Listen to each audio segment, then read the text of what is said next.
I know there's people that you're working with and I'm working with that struggle with that safe to risk environment. Where do you think their issues stem from? Like, why do they have such a hard time with being safe to risk and creating that type of a culture? And then how would you help them? How would you help them? And how do you help them try and transition out of that mindset? Right.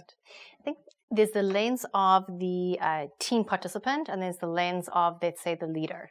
Yeah. Right. And they're two different lenses. Sure. So let's start with the leader first, because I think that's the leader's the one who's creating the culture. Fair enough. For the ease of efficiency, I'm going to slice through a whole lot, which is a discussion for another day, and say at the core of it, typically for the cases I've seen, the leader's not in touch with their core bedrock. Yeah. And there's usually some kind of a fear of that someone is not going to do the job to the same level they will. The fear that they don't want to fail and they need to control. So if you dig deeper, there's a controlling behavior, which typically is driven by trust issues. Yeah.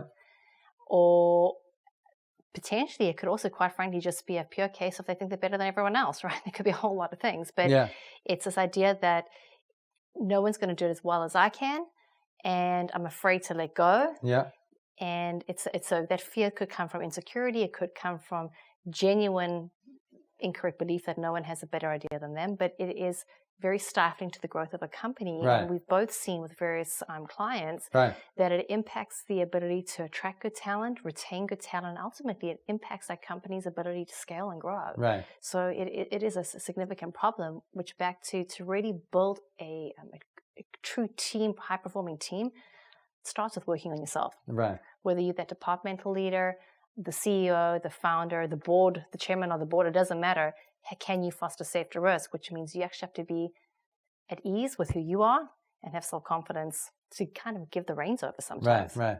What do you think? No, I totally agree. And I'm underlining, I wrote down again, as you're speaking, I was writing down some words, and insecurity is what came up for me when we were talking about that, because I believe that it fundamentally stems from insecurity and these control issues, these trust issues. I think it's people that are, if they're not secure in themselves and somebody fails, right, or doesn't deliver to the same standard that they would, if they take it personally, then it's an attack essentially on their, or they feel it's an attack because they're not secure with themselves, and they feel like they're going to be judged. Sure. And so I don't think those people necessarily realize the impact that it has around them. But we see this in that somebody who is controlling and not willing to create that environment that helps foster that innovation, they get what they ask for from. It's a mirror image. Right, it's a mirror image. So the employees are, say, if they're sort of dictating, hey, you have to be here at 9 till 5, and you got to be in the office from 9 till 5. Right, and they want to exert those sorts of controls. Right. Then that's what they're going to get. They're going to get 95 performance. Right. The people aren't going to go above and beyond because they're treated like that and they're going to respond like that. Right. So it's fun. It's true. I think two things. One, if I'm really being honest, we all fall into some of these behaviors at certain points in time, right? Where we have our own moments of insecurity and we can all momentarily fall down into command and control. But if we're talking about being aware of when that happens so you can work on what is driving that behavior at that time. And then we're talking about core cultures where it's like that all the time. So it starts with being aware of where your behaviors come from and figuring through that. But I would share, with an organization that we work with, also understanding the different levels of folks you're attracting. When you're working with a role that already does mandate 9 to 5 attendance, right?